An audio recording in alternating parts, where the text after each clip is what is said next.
Awal kan digadang-gadang Anies yang akan dicalonkan.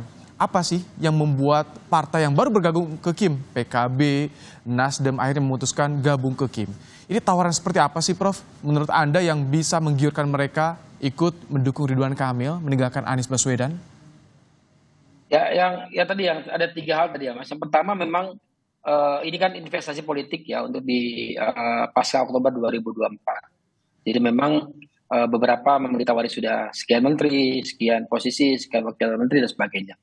Dan saya kira dalam posisi yang kalah ya katakan yang kalah itu partai yang tidak mengusung Pak Prabowo Gibran kemarin kan itu kan satu tawar yang menggiurkan sebenarnya. Kenapa? Karena dalam posisi tertentu mereka kan sudah habis ya, artinya habis secara logistik, habis secara dia butuh pemulihan. Oke. Nah ini yang saya kira salah satu yang kemudian menjadi penting. Yang kedua, yang saya sebut sebagai ini bagian dari sandera politik. Nah sandera politik ini saya melihatnya memang apakah akan makin kuat pasca Oktober 20 Oktober 2004 atau makin ringan. Kalau dugaan saya, prediksi saya pasca Oktober ini isu yang kemudian dimunculkan tidak lagi sandera politik tapi integrasi politik di mana kemudian teman-teman itu kemudian akan berbagi tanda kutip bacakan politik untuk kemudian kursi-kursi yang kemudian dijanjikan oleh Oke. oleh pemerintah yang akan datang. Prof, Nah yang ketiga Mas ini iya saya kira gimana? perlu dilihat ya yang ketiga ini saya kira menjadi penting karena memang karena ada dua alasan tadi maka mereka kemudian menginginkan satu investasi yang lebih baik ya. Nah investasi lebih baik artinya apa? Artinya daerah yang kemudian dianggap penting untuk dimenangkan itu mereka kemudian usung. Nah posisi ini yang saya kira Oke. menjadi dilema karena menjadi bagian penting yang merusak etika visi demokrasi dalam Nah, arti misalnya kontestasi politik dan sebagainya jadi begitu. Anda melihat bagaimana iklim demokrasi yang terjadi di Jakarta dengan kondisi seperti saat ini? Apakah sehat? Secara kalau kita bicara teori ya nggak sehat Mas. Kenapa? Karena memang harusnya dalam praktek demokrasi kan ada prinsip yang benar fair, terbuka, kontestasi dan sebagainya. Di sini yang kemudian saya kira publik kemudian dihadapkan pada pilihan yang tidak pas. Saya kira begini, kalau saya jadi Ridwan Kamil ya, saya akan senang bertarung dengan Pak Anies dan menang Mm-mm. ketimbang kemudian Pak Aniesnya dikalahkan gitu. Kalau saya sebagai Ridwan Kamil apa? Karena RK itu sudah dari mulai Jakarta, Bandung, kemudian Jawa Barat itu menang terus. Karena dia akan punya peluang untuk memenangkan itu kalau memenangkan yang menang calon yang dianggap punya potensi besar. Jadi Saya kira bagaimana potensi besar itu masyarakat di Pak Anies. bisa men-challenge gagasan, mengadu argumen, adu visi misi program yang ditawarkan jika nanti memunculkan yang satu ini koalisi besar, yang satu kita belum tahu nih independen akan muncul atau tidak nih, Prof. Kalau berkembang di teman-teman Jakarta ya di sosial media dan seterusnya memang mereka berharap ada kota kosong. Ini ada pembelajaran politik yang luar biasa misalnya. Kalau misalnya pada akhirnya Pak RK dengan Pak Susono kalah dengan kota kosong.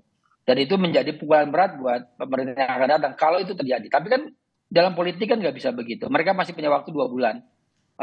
Dengan mesin politik yang paling nggak dari 8-7 partai tersebut yang cukup kuat kan sebenarnya teman-teman di PKS ya. Nah PKS kemudian diberi kehormatan tanda kutip ya untuk menjadi wakil gubernur, calon gubernur, kemudian DPRD-nya kan mereka pegang. Jadi kalau nanti misalnya kemarin katakanlah berandai-andai misalnya RK dengan Kaisang begitu, maka upaya untuk menjaga dinamika di DPRD akan kosong. Oke. Makanya kemudian akan lebih baik misalnya kemudian memasang Pak Susono dalam artian bahwa beliau belum pernah kalah, belum pernah dicalonkan. Kalau Sohibul Iman kan pernah dipasangkan dengan RK, ya sorry dengan Anies, dan kemudian tidak jadi. Kemudian Presiden PKS misalnya pernah kalah di 2018 dengan melawan RK di Pilkada Jawa Barat begitu, Mas. Ini jadi masyarakat melihat partai politik bagaimana? Karena kan yang diharapkan dari parpol ini kaderisasi, bisa memunculkan calon pemimpin. Tapi ternyata nyatanya mereka ini bisa dibilang main aman, Prof. Ya itu tadi yang saya bilang, esensi kontestasi demokrasi itu kontestasi. Kalau memang misalnya, mohon maaf bahasa kasar saya adalah kalau takut berkontestasi jangan ikut demokrasi, jangan ngikuti sistem demokrasi. Sebetulnya kalau Anda lihat, ini faktor apa saja sih yang membuat Kim ini memilih sosok Ridwan Kamil dan juga Suswono bertarung di Jakarta? Ya kalau ngelihat karakter RK ya dari mulai kota Bandung kemudian Jawa Barat dan sekarang Jakarta kan memang Sebenarnya kalau figur RK itu memang cocok di Jakarta karena dia bisa direct sampai kemudian level RT RW. Di mana kemudian ketika dia di Gubernur Jawa Barat kan dia terbatas hanya sebagai kepanjangan tangan dari pemerintah pusat. Ini yang saya kira membedakan dia dengan di Jawa Barat dengan di Jakarta. Makanya RK mungkin akan jauh lebih bisa melakukan stimulasi pembangunan yang sifatnya lebih bottom up ya ketimbang kemudian ketika dia di Jawa Barat. Itu poin pertama untuk RK. Kalau Pak Suswono yang saya bilang tadi ini figur yang kemudian sebenarnya alternatif dari 3 nama yang muncul kan. Selain tadi ada Sohibul Iman, ada juga kemudian Presiden PKS, Sohibul Iman kemudian Mas Saiku. pasangan dengan RK, juga dengan Anies Baswedan awal-awal ya. Kemudian tidak direspon, kemudian Pak Saiku kalah di Jawa Barat ketika 2018. Jadi memang pantas dicoba sebenarnya Pak Suswono ini. Kenapa? Karena figurnya kan nggak terlalu muncul sebagai figur yang kontroversi dan dikenal publik ya.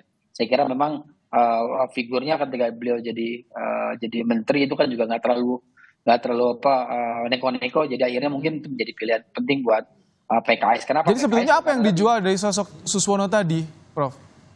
Ya, jadi dia memang mewakili entitas PKS-nya, Mas. Jadi kalau katakan bisa gini, saya berandai-andai ya, misalnya katakan RK dengan X gitu ya, maka mesin partai politik yang cukup relevan dan aktif di Jakarta itu ketika Anies ya, itu adalah mesin politiknya PKS. Kalau mereka tidak ditaruh di situ wakil, mungkin juga mereka akan jadi idle. Begitu idle, potensi kalah menangnya mungkin nggak besar, tapi potensi kalahnya justru besar di situ. Itu yang saya kira menjadi magnet baru untuk Oke. PKS yang Ini kalau misalkan kan PKS yang muncul nama Mas Saiku, Sohibul Iman, tapi ternyata saat ini yang didukung adalah Suswono. Apakah ini termasuk jalan tengah yang ditawarkan agar semua sepakat, Prof?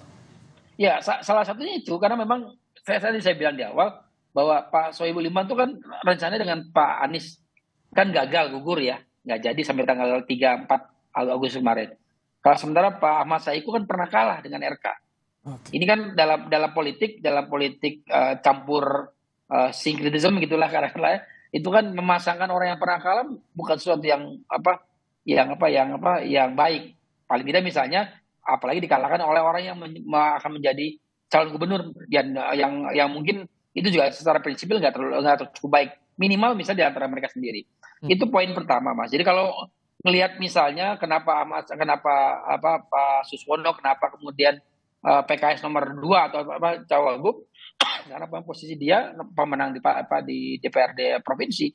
Kebayang tidak misalnya PKS bergabung tapi nggak dikasih apa-apa. Saya menggaransi juga bahwa PKS nggak akan bekerja dengan efektif kalau. Tapi ini menariknya ketika tadi Anda singgung soal mengapa alasan Suswono dipilih dan juga keunggulan dari Ridwan Kamil, tapi bagaimana nanti mereka bisa merangkul warga atau pemilih Jakarta di saat masyarakat Jakarta sendiri saat ini menantikan demokrasi yang sehat. Tapi nanti dibahasnya usai jeda, Prof. Muradi. Tetap bersama kami di Breaking News Kompas TV, Saudara. Dalam waktu 15 menit ya, selama perwakilan partai tadi melakukan... Prof. Muradi, tadi sempat terpotong. Jadi dengan koalisi gemuk ini, jaminan bisa menggayat pemilih Jakarta? Ya, ada 2 hal, Mas. Yang pertama memang ini menyangkut soal soliditas dari koalisi tersebut. Karena begini, di pilkada ini kan lebih figur ya. Jadi saya kira yang akan dijual mungkin RK ya. Pak Suswono mungkin menggarap teman-teman PKS yang akan menjalankan fungsi-fungsi teritorial politik kan gitu. Ini itu yang poin pertama. Yang kedua, saya kira memang ini menjadi satu hal yang baik, bukan hal yang baik dalam konteks untuk Kim Plus ya. Ketika misalnya lawannya adalah independen.